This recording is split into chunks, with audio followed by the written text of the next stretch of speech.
नमस्कार विद्यार्थी मित्रांनो, मी खेमराज चामोरशीकर तुमचा आकार फाउंडेशनचा ऑनलाईन प्लॅटफॉर्म स्वागत करतोय।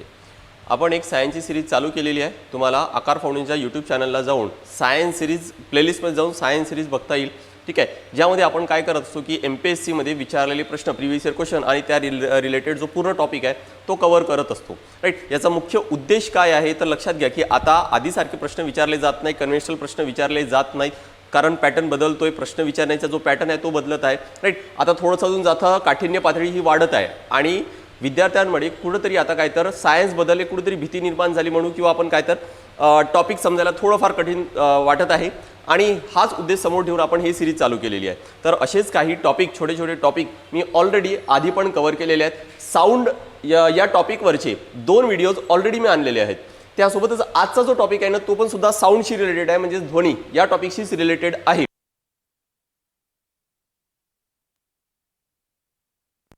राईट, आयोगाने आतापर्यंत 2 न्यूमरिकल्स विचारले आहेत, बरोबर। आता हे न्यूमरिकल्स विचारले जातात तर यावेळेस इथं सुद्धा काय तर विद्यार्थ्यांना थोडीफार भीती वाटत असते की नेमके न्यूमरिकल कसे सॉल्व्ह करायचे, कारण यामध्ये तुम्हाला न्यूमरिकल सायन्सचे न्यूमरिकल सॉल्व्ह करायचे आहेत तर कॉन्सेप्ट आणि फॉर्म्युला अशा दोन्ही गोष्टी तुम्हाला माहीत असायला पाहिजे तरच काय तर ते सॉल्व्ह करता येतात। राईट, त्यामुळे कॉन्सेप्ट आणि त्यासोबत फॉर्म्युला कोणता आहे तो घेणार आहोत आणि काय तर न्यूमरिकल कोणकोणते आहेत। राईट, साऊंडवरचे आज आपण 3 प्रकारचे न्यूमरिकल घेणार आहोत। यापैकी 2 न्यूमरिकल, 2 प्रकारचे न्यूमरिकल हे आयोगाने विचारलेले आहेत ऑलरेडी।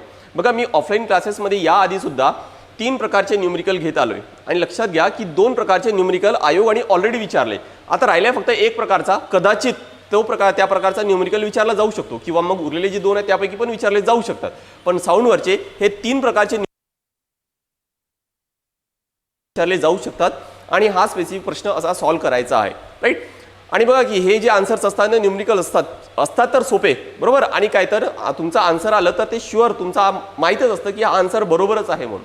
ठीक आहे, फक्त एवढंच आहे की ते तुम्हाला सॉल्व्ह करता यायला पाहिजे। तर आज असेच काही न्यूमरिकल घेणार आहोत, पण त्यासोबतच काय तर त्याशी रिलेटेड टॉपिक सुद्धा, छोटा जो टॉपिक आहे जो ते न्यूमरिकल सॉल्व्ह करण्यासाठी गरजेचं आहे ते सुद्धा आज घेणार आहोत। तर बघा, न्यूमरिकल पहिला जो प्रकार आहे टाइप 1, 1.5 किलोहर्ट्ज वारंवारिता म्हणजे काय तर फ्रिक्वेन्सी, 25 सेंटीमीटर तरंग लांबी म्हणजे काय तर वेव्हलेंथ असलेल्या ध्वनीला 1.5 किलोमीटर अंतर पार करण्यासाठी किती वेळ लागेल। ठीक आहे, हा एक बघा पहिला प्रकारचा प्रश्न आहे। दुसरा कोणता आहे तर सोनारशी रिलेटेड आहे की सोनारच्या सहाय्याने समुद्रातील पाण्यामध्ये ध्वनी तरंग प्रक्षेपित केल्यानंतर 4 सेकंदांनी प्रतिध्वनी काय तर प्राप्त झाला तर त्या ठिकाणी समुद्राची खोली किती असेल ते घ्यायचे आणि समुद्रामधील पाण्यामध्ये ध्वनीचा वेग पण दिलेला आहे। नेक्स्ट, तिसऱ्या प्रकारचा कोणता आहे तर 1 सेंटीमीटर तरंग लांबी असलेला ध्वनी तरंग 340 मीटर पर सेकंद वेगाने हवेतून जात असल्यास ध्वनीची वारंवारता किती असेल आणि तो ध्वनी मानवास ऐकण्याक्षम आहे की नाही आहे हे आपल्याला सांगायचं आहे। राईट, बघा 3 प्रकारचे प्रश्न होते आणि आयोगाने काय तर यापैकी 2 प्रकारचे विचारलेत की जस्ट आधीच मागच्या स्लाइडमध्ये जो प्रकारचा प्रश्न आहे ना तोच प्रकारचा हा प्रश्न आहे। कधी विचारलाय तर 2017 मध्ये, राज्यसेवामध्ये 2017 मध्ये हा प्रश्न विचारलाय की विशिष्ट वारंवारता असणारा एक ध्वनी तरंगाचा वेग 336 मीटर पर सेकंद असून तरंग लांबी किती आहे तर 3 सेंटीमीटर आहे, तर वारंवारता काढा आणि ती श्रवणीय असणार की नाहीये ते आपल्याला सांगायचं आहे। नेक्स्ट कोणता आहे तर बघा, पुढचा आयोगाने विचारलेला प्रश्न आहे की एका ध्वनी तरंगाची वारंवारता 100 हर्ट्ज असून तरंग लांबी 0.25 मीटर आहे। जर तो एका विशिष्ट माध्यमात 5 सेकंद प्रवास करत असेल तर कापलेले अंतर काढायचं आहे। हा कोणता तर जो पहिल्या प्रकारचा प्रश्न होता, म्हणजे एक प्रकारचा प्रश्न आयोगाने अजूनपर्यंत विचारलेला नाही तो म्हणजे काय तर सोनारशी रिलेटेड आहे, तो पण आज घेणार आहोत आपण। बघा, नेमका कॉन्सेप्ट समजून घेऊ। एक व्हिडिओ आधी घेतलेला आहे मी साऊंडशी रिलेटेड, ॲक्च्युली 2 झालेले आहेत, पण त्यामध्ये साऊंड म्हणजे नेमकं काय आहे ना तो व्हिडिओ बघा, त्यामुळे तुम्हाला लक्षात येईल की साऊंड म्हणजे नेमकं काय सांगितलं मी किंवा काय आहे साऊंड म्हणजे नेमकं काय आहे। तर एक लक्षात घ्या की मेकॅनिकल लॉन्जिट्युडिनल वेव्ह काय आहे तर मेकॅनिकल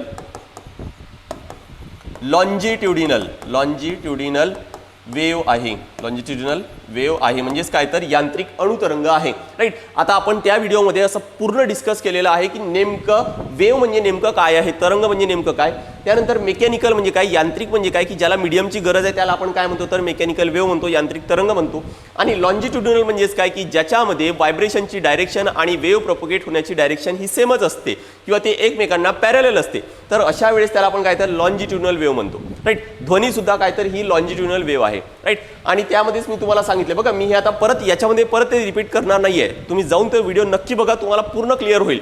तिथं मी एक छोटंसं क्लिप सुद्धा दाखवले, त्यावरून तुम्हाला अजून चांगलं क्लिअर होईल की लॉन्जिट्युडिनल वेव्ह म्हणजे नेमकं काय आहे। ठीक आहे. आता बघा की लॉन्जिट्युडिनल वेव्ह आहे ना, तर हा नेमका कशाच्या फॉर्ममध्ये असतात, तर हे कॉम्प्रेशन आणि रेरिफॅक्शनच्या फॉर्ममध्ये असतात. कशाच्या, तर रेरिफॅक्शनच्या फॉर्ममध्ये असतात. कॉम्प्रेशन म्हणजे काय किंवा रेरिफॅक्शन, ही वेव्ह कशी असते तर बघा ही अशी, हा झाला कॉम्प्रेन्शन, हा झाला रेरिफॅक्शन, परत कॉम्प्रेन्शन, परत काय तर रेरिफॅक्शन, परत कॉम्प्रेन्शन, परत रेरिफॅक्शन, राईट. तर या फॉर्ममध्ये काय असतं तर लॉन्जिट्युडिनल वेव्ह असते. यामध्ये लक्षात घ्या की व्हायब्रेशनची डायरेक्शन ही अशीच असते आणि प्रोपोगेट होण्याची डायरेक्शन सुद्धा काय तर तशीच आहे आणि म्हणून त्याला काय म्हटलं जातं तर अणुतरंग म्हटलं जातं, त्यालाच लॉन्जिट्युडिनल वेव्ह म्हणतात. आता मी काय केलंय, या वेव्हला या फॉर्ममध्ये कसं लिहिता येईल बघा, ज्या ठिकाणी कॉम्प्रेशन आहे ना त्या ठिकाणी मी काय करतो तर हा क्रेस्ट लिहितो. क्रस्ट म्हणजे काय तर हा उंचवटा. ज्या ठिकाणी रेरिफॅक्शन आहे तिथं मी खालचा भाग घेतोय, जिथं परत कॉम्प्रेशन आहे त्या ठिकाणी मी वरचा भाग घेतला, जिथं रेरिफॅक्शन आहे तिथं खालचा भाग घेतो. म्हणजेच काय की या वेव्हला या फॉर्ममध्ये लिहिता येतं, या वेव्हला या फॉर्ममध्ये आपल्याला डिनोट करता येतं, कारण ही जी वेव्ह आहे नी समजायला थोडी सोपी आहे, राईट. ही या प्रकारची वेव्ह आहे किंवा ही या प्रकारची वेव्ह म्हणजे काय तर ट्रान्सव्हर्स वेव्ह म्हटलं जातं, याला अवतरंग म्हटलं जातं. तर ही समजायला सोपी आहे, राईट. आणि म्हणून काय तर मी हे बोर्डवर तुम्हाला ती डायग्राम दिसत आहे. आता नेमकं बघा यामध्ये तुम्हाला काय काय लक्षात ठेवायचं आहे की हे आहे मीडियन लाईन, ही आहे काय तर मधली मीडियन लाईन आणि त्याच्या वर खाली काय तर ही वेव्ह आहे, ही काय तर व्हायब्रेट होत आहे.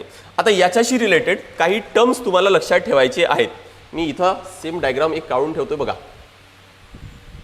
हे या पद्धतीने, राईट. पहिली जी डेफिनेशन आहे ती कोणती आहे तर ती आहे तरंग लांबी, वेव्हलेंथ. बघा काय आहे, सारख्या अवस्थेतील लगतच्या दोन बिंदूंमधील अंतर म्हणजे काय तर तरंग लांबी. सारख्या अवस्थेतील सेम फेज मधल्या असायला पाहिजेत, लगतच्या असायला पाहिजेत. म्हणजे जसा हा पॉईंट जर घेतला तर सेम पॉईंट कुठे इथं आहे, हा पॉईंट घेतला तर सेम पॉईंट कुठे नेक्स्ट इथं आहे. या दोघांमधला म्हणजे हा पॉईंट घेतला तर हा नेक्स्ट, हा घेतला तर हा, आणि याच्यामधला हा जो अंतर आहे, हा एवढा जो अंतर आहे तो म्हणजेच काय तर तरंग लांबी आहे. अंतर आहे त्यामुळे काय तर लांबी आहे, आणि लांबी आहे म्हणून त्याचा युनिट काय असणार तर तो काय असेल तर मीटर असणार आहे. लक्षात घ्या काय असेल तर तो मीटर असणार आहे. तरंग लांबी म्हणतो आपण, लांबी म्हणतो, लेंथ आहे, वेव्ह लेंथ आहे, त्यामुळे त्याचा युनिट काय तर मीटर, राईट. अजून एक त्यासोबतच अजून एक युनिट लिहिला जातो तो म्हणजेच काय तर अँगस्ट्रॉम, काय तर अँगस्ट्रॉम, आणि त्याचा कन्व्हर्जन काय तर 1 angstrom is equal to, symbol लक्षात ठेवा अँगस्ट्रॉमचा, 1 अँगस्ट्रॉम इज इक्वल टू किती आहे तर 10⁻⁻10 मीटर. विचार करा की फार छोटा युनिट आहे, कारण वेव्हलेंथ जे असतात लक्षात घ्या मित्रांनो की साऊंड वेव्हज आहेत हे खूप छोटे आहेत, राईट. आणि म्हणून मीटर एवढा मोठा युनिट वापरणं शक्य होत नाही, आणि म्हणून काय तर हा एक युनिट यूज केला जातो, तो कोणता आहे तर अँगस्ट्रॉम आहे. ठीक आहे. तर ही पहिली डेफिनेशन लक्षात ठेवा की वेव्हलेंथ म्हणजे काय तर सारख्या अवस्थेतील लगतच्या दोन पॉईंट मधील अंतर म्हणजेच काय तर वेव्हलेंथ. सिमिलर दुसरी एक डेफिनेशन आहे ती म्हणजेच काय तर तरंगकाल, ज्याला टाइम पिरियड ऑफ वेव्ह म्हटलं जातं. डिनोट कशाने करायचंय तर टी ने. हा वेव्हलेंथ कशाने डिनोट करतात, हा जो सिम्बॉल आहे यालाच काय म्हणतात तर लॅम्बडा म्हटलं जातं. नेक्स्ट तरंगकाल म्हणजेच काय तर एक कंपन पूर्ण करायला लागणारा वेळ म्हणजेच काय तर तरंगकाल. बघा वेव्ह जनरेट झाली, बरोबर ना, वेव्ह जनरेट झाली, तुम्हाला कसं समजता येईल ना हे असं की एक खिडा घ्या, खिड्याला एक दोरा बांधा आणि काय तर वेव्ह तयार करा, बरोबर. एक वेव्ह तयार करण्यासाठी किती वेळ लागत आहे, तो काय झाला तर त्या वेव्हचा काय झाला तर टाइम पिरियड झाला, त्यालाच काय म्हटलं तर तरंगकाल म्हटलं. आता एक वेव्ह म्हणजे कशी कन्सिडर करायची तर बघा की एक वेव्ह इथून जर सुरुवात होत असेल तर ही इथपर्यंत झाली एक वेव्ह, इथून सुरुवात होत असेल तर ही इथपर्यंत झाली एक वेव्ह, बरोबर ना. इथून जर सुरुवात झाली तर ही इथपर्यंत झाली काय तर एक वेव्ह, राईट. तर हे काय तर एवढ्या एक वेव्ह निर्माण होण्यासाठी किंवा तयार होण्यासाठी किंवा पूर्ण करायला जेवढा वेळ लागतो ना त्यालाच काय म्हटलं जातं तरंगकाल म्हटलं जातो. The time period of particle for on a medium to make one complete vibration cycle, right. आता सिंपल आहे की टाइम पिरियड आहे ना, मग युनिट काय असणार, युनिट काय असेल तर तो सेकंड असणार आहे, युनिट काय असेल तर सेकंड असणार. नेक्स्ट सिमिलर अजून पुढच्या दोन डेफिनेशन्स आहेत बघा कोणते कोणते आहेत.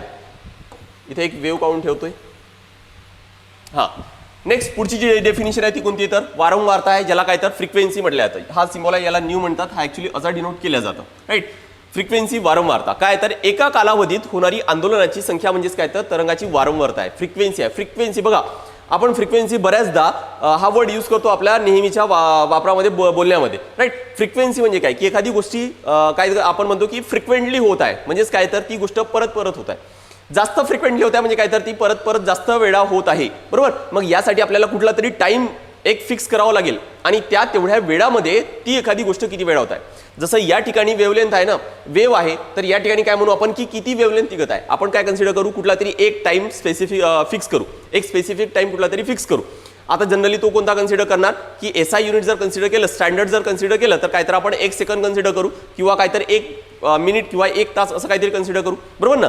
तर आता काय तर त्या तेवढ्या वेळामध्ये किती वेव्स निघत आहेत, किती वेव्स निघत आहेत त्यालाच आपण काय म्हणू, तर त्याला फ्रिक्वेन्सी म्हणू. जसं बघा इथं या ठिकाणी मी जर कन्सिडर केलेत, हा या ठिकाणी जर मी कन्सिडर केलेत तर बघा काय लक्षात येते तुम्हाला. या ठिकाणी बघा ना, जर मी हा एवढा टाइम जर मी कन्सिडर करतोय की हा 1 सेकंद आहे, हा 1 सेकंद आहे, तर या ठिकाणी फ्रिक्वेन्सी किती आहे, तर बघा की या 1 सेकंदामध्ये किती वेव्ह निघाली, हा एक वेव्ह आणि काहीतरी ही दुसरी वेव्ह, म्हणजे याची फ्रिक्वेन्सी किती झाली तर 2 झाली.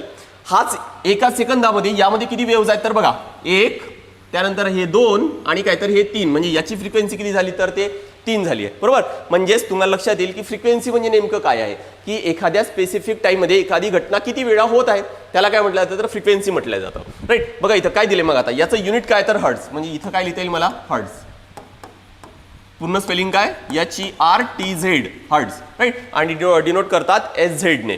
राईट, अजून एक फॉर्म्युला आहे तो म्हणजेच काय तर frequency is equal to 1/t. T म्हणजे काय तर जस्ट आधी बघितलं आपण डेफिनेशन, तरंगकाल, टाइम पिरियड, त्याला काय म्हणतात तर टी म्हटलं जातं. त्यामुळे फ्रिक्वेन्सी म्हणजेच काय तर या ठिकाणी बघा ना की एका वेव्हलेंथला किती वेळ लागणार आहे, याला 1 सेकंद लागत आहे तर याला किती लागेल तर अर्धा सेकंद लागणार आहे. याचा अर्थ काय तर 1 हे 2 लिहायचे म्हणजे काय झालं तर टी झालं. बघा ना, याचा इन्व्हर्स करा किंवा याचा इन्व्हर्स करा म्हणजे रेसिप्रोकल घ्या तर आन्सर काय दोन्ही पण निघेल. राईट, तर इथं बघा फ्रिक्वेन्सी म्हणजे काय तर 1/t असणार आहे. नेक्स्ट पुढची जी डेफिनेशन आहे ती कोणती आहे तर अँप्लिट्यूड.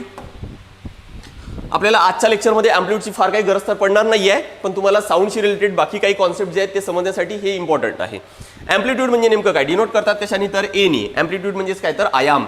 बघा की एखादी जर व्हायब्रेशन होत आहे तो व्हायब्रेशन किती आहे, जसं मी तुम्हाला मगाशी सांगितलं की खिळ्याला दोरी बांधलं आणि काय केलं तर हलवले, बरोबर ना, एक वेव्ह तयार होईल. बरोबर, जर मी जास्त वरपर्यंत नेतो आणि खालपर्यंत नेतोय तर काय तर वेव्ह ती मोठी होईल आणि जेवढी मोठी वेव्ह तयार होणार, बघा आधी छोटी वेव्ह तयार झाली मग काय तर नेक्स्ट टाइम ती मोठी वेव्ह तयार झाली, जेवढी मोठी वेव्ह तयार होणार आहे म्हणजे काय तर जे मीडियन लाईन आहे ना त्या मीडियन लाईन पासून जेवढी मोठी वेव्ह तयार होईल, जेवढी मोठी म्हणजे काय तर ही इथून मॅक्झिमम हा मॅक्झिमम डिस्टन्स, जेवढी मोठी वेव्ह तयार होईल ना त्यालाच काय म्हटलं जातं तर अँप्लिट्यूड.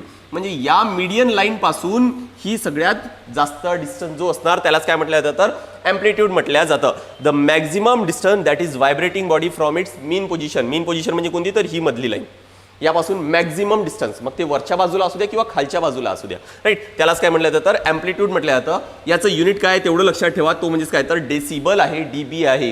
राईट, मला कॉमेंट सेक्शनमध्ये नक्की सांगा की डेसिबल हा युनिट नेमका कशासाठी यूज केला जातो आपण नेहमीच्या वापरात बोलण्यामध्ये. डेसिबल तुम्ही ऐकलं असणार, कुठे ज्यावेळेस साऊंड पोल्युशनचे काहीतरी न्यूज असते ना त्यावेळेस तुम्हाला हा डेसिबल ऐकायला मिळेल, तर अशा वेळेस तो युनिट कशासाठी यूज केलेला आहे किंवा हा अँप्लिट्यूड नेमकं काय दर्शवतं ना हे मला नक्की कॉमेंट सेक्शनमध्ये सांगा.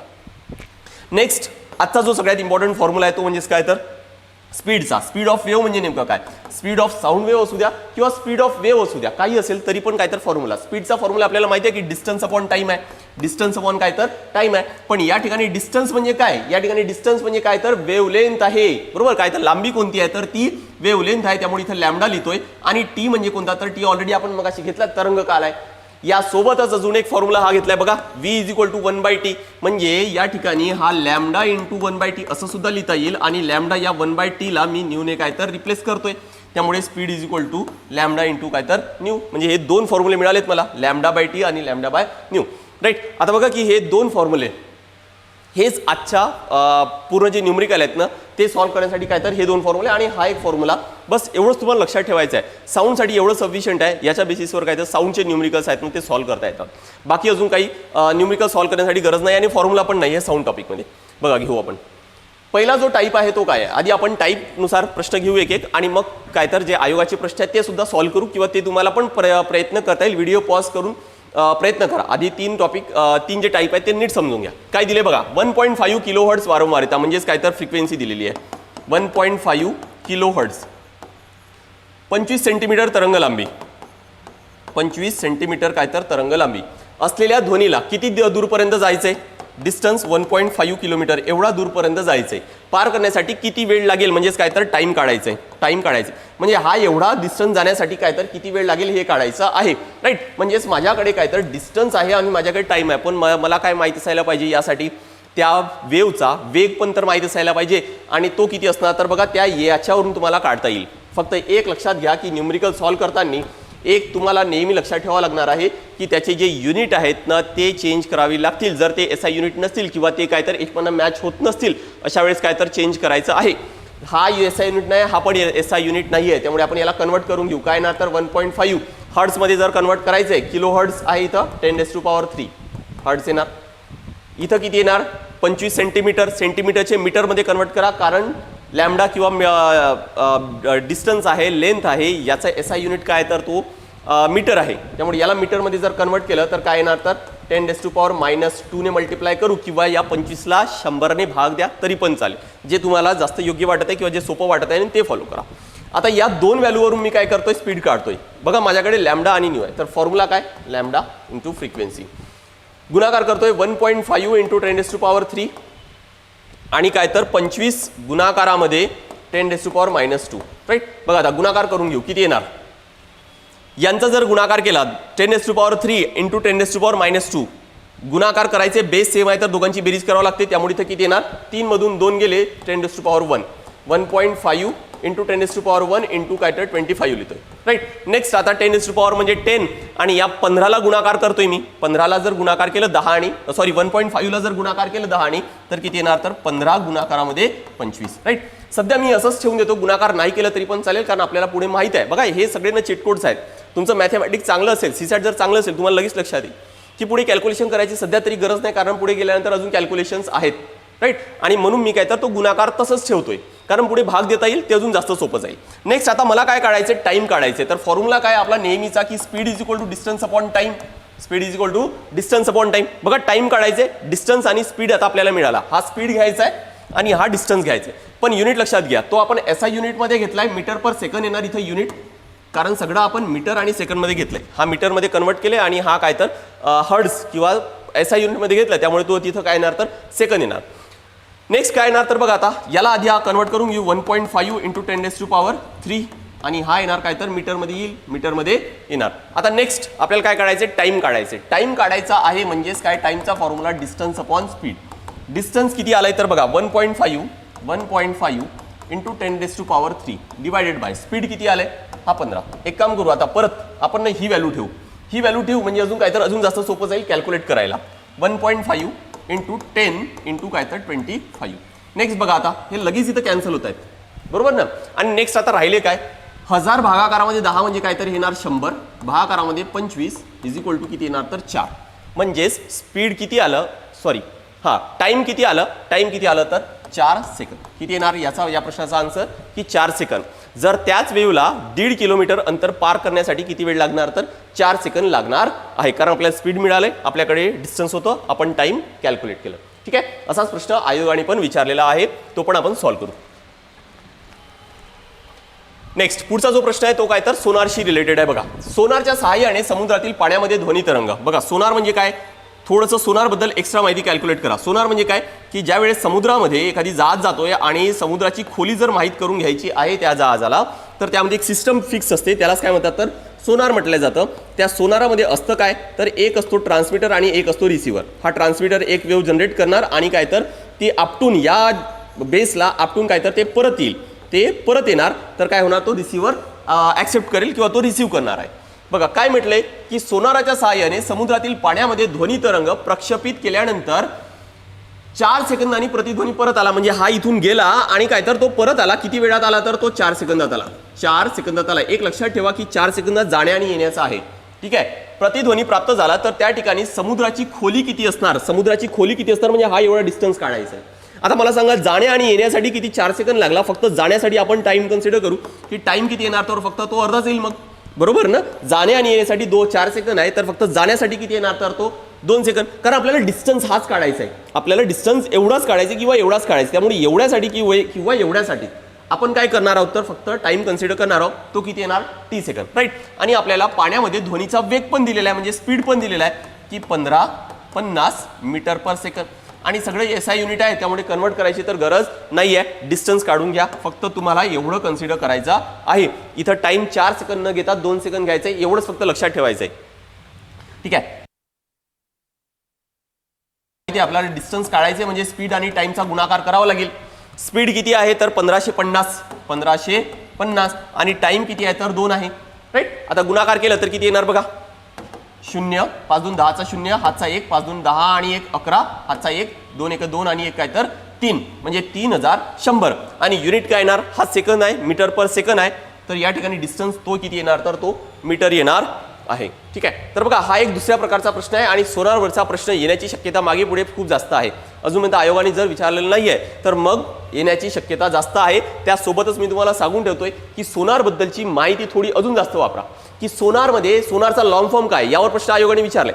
सोनारचा लॉंग फॉर्म काय आहे, सोनार कुठं यूज केला जातो, ठीक आहे, आणि सोनारमध्ये नेमके कोणते वेव्ह यूज केल्या जातात, ह्या सगळ्या गोष्टी माहिती ठेवा. एवढं जरी माहिती असलं तरी पण तुम्हाला ऑप्शन एलिमिनेट करून नक्की प्रश्न सॉल्व्ह करता येईल. तर हा एक होमवर्क लक्षात ठेवा की सोनारबद्दलची माहिती तुम्हाला काढायची आहे.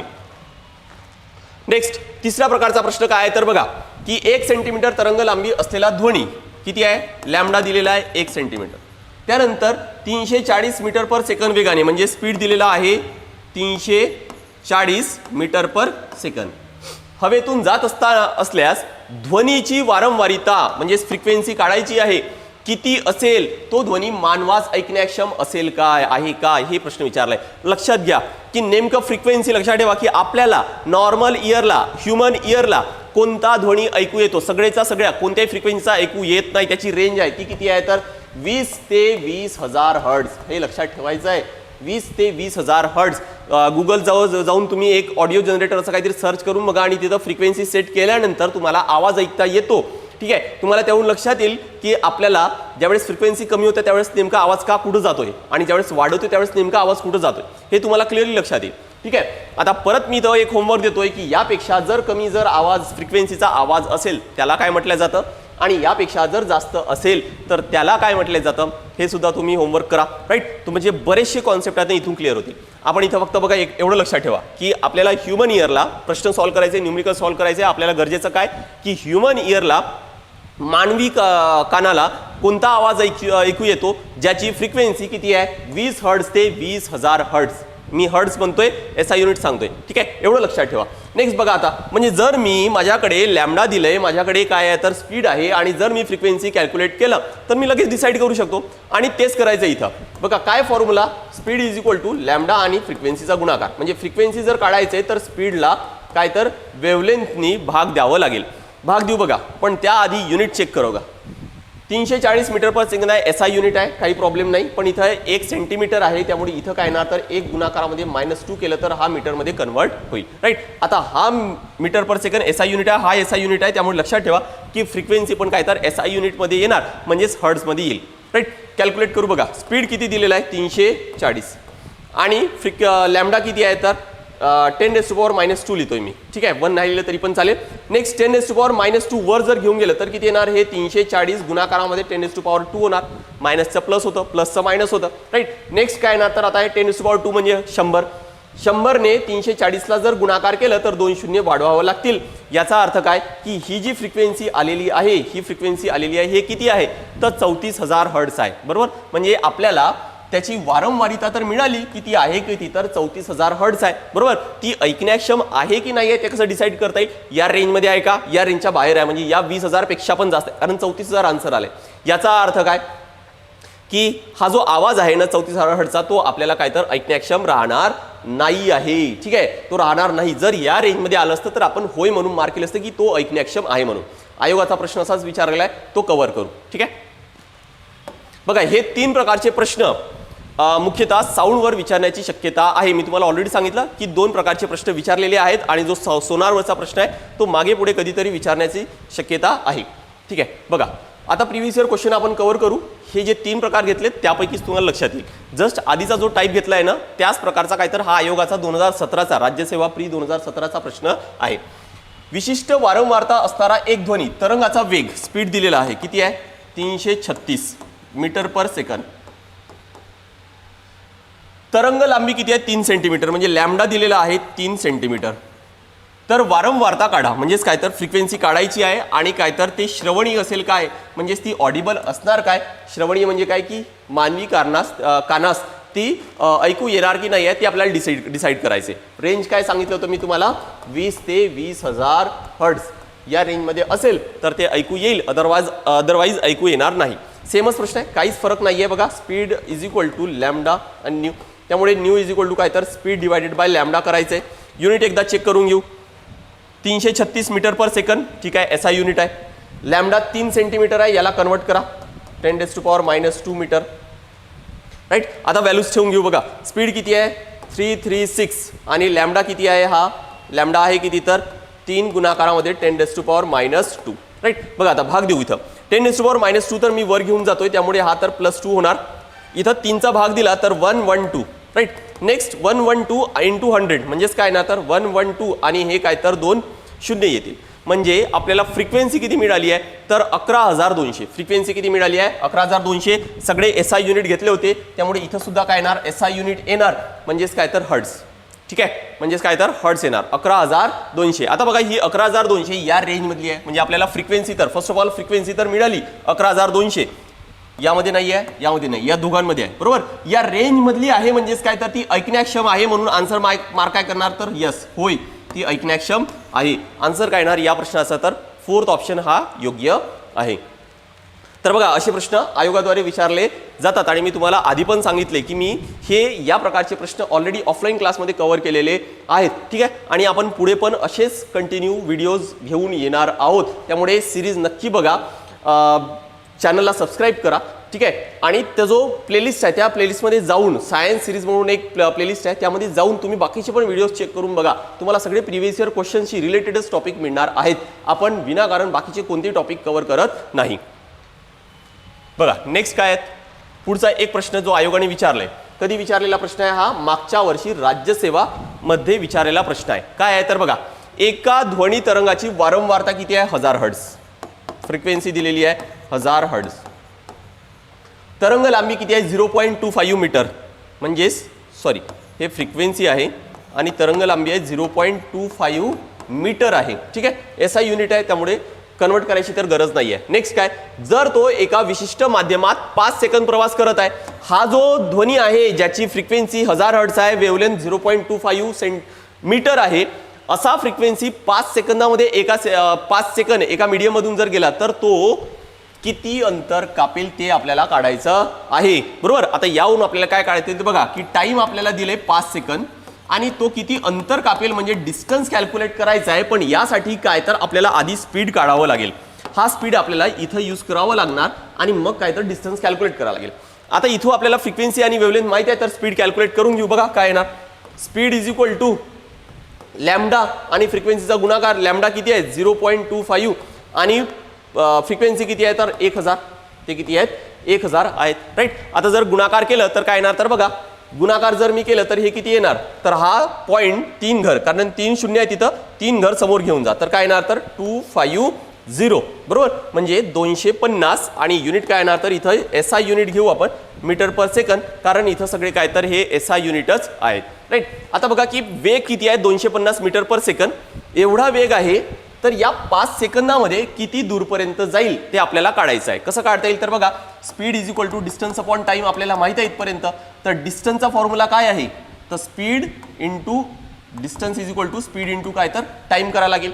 स्पीड किती आहे, स्पीड किती आहे लक्षात घ्या, स्पीड किती आहे 250 आणि टाइम किती दिलाय तर 5. या दोघांचा जर गुणाकार केला तर तो किती येणार बघा, 25 5 125 आणि काय तर 10. युनिट काय येणार, हा मीटर पर सेकंद आहे, इथं सेकंद आहे, त्यामुळे डिस्टन्स किती येणार तर तो मीटर येईल, राईट. म्हणजेच हा जो ध्वनी आहे ज्याचा वेग आपण ऑलरेडी काढला की 250 मीटर पर सेकंद आहे, तो 5 सेकंदात किती दूरपर्यंत जाणार तर तो 1250 मीटर जाणार आहे. किती जाणार तर तो 1250 मीटर. म्हणजे आन्सर काय येणार या प्रश्नाचा तर सेकंड ऑप्शन येईल. हा जो प्रश्न मागच्या वर्षी आयोगाने विचारला होता फार काही कठीण नव्हताच आणि याआधी पण मी तुम्हाला सांगितलं की या टाईपचा पण प्रश्न ऑलरेडी आपण एक कव्हर केलेला आहे म्हणून, ठीक आहे. तर हे 2 प्रश्न आयोगाने विचारलेले आहेत. तर असेच व्हिडिओज आपण कंटिन्युअसली घेऊन येतोय, त्यामध्ये थेरी, प्रिव्हियस इयर क्वेश्चन्स, त्यासोबत न्यूमरिकल, अजून संभाव्य कोणते न्यूमरिकल्स आहेत ते सगळं आपण कव्हर करणार आहोत. सिरीज नक्की बघा, सायन्सचे कॉन्सेप्ट चांगले क्लिअर करा, तरच काय तर यानंतरचे प्रश्न आयोगाने विचारलेले प्रश्न सॉल्व्ह करता येतील. कारण आता आयोगाची लेवल वाढलेली आहे, प्रश्न विचारण्याचा जो पॅटर्न आहे तो बदललेला आहे, ठीक आहे. त्यामुळे असेच व्हिडिओ तुम्हाला कंटिन्यू पाहायचे असेल तर आकार फाउंडेशनचा जो यूट्यूब चॅनल आहे त्याला सबस्क्राईब करायला विसरू नका. आणि स्पेसिफिकली मी तुम्हाला परत सांगतो एकदा, प्लेलिस्टचं नाव काय, प्लेलिस्टमध्ये गेल्यानंतर तुम्हाला सायन्स सिरीज म्हणून प्लेलिस्ट मिळेल, त्यामध्ये जाऊन तुम्हाला सायन्सचे व्हिडिओज पाहायला मिळतील. आणि सोबतच फ्री कंटेंट, असाच फ्री कंटेंट हवा असेल तर टेलिग्राम चॅनल पण आहे आकार UPSC MPSC, त्याला सुद्धा जॉईन करायला विसरू नका. तर मित्रांनो, आज इथंच थांबूया. पुढच्या व्हिडिओमध्ये असंच एखादी छोटासा टॉपिक आपण कव्हर करू आणि प्रिव्हियस इयर क्वेश्चन त्यासोबतच आणि आयोग कसे प्रश्न आता विचारत आहे ते पण समजून घेऊ. तर आज इथंच थांबू. Thank you very much.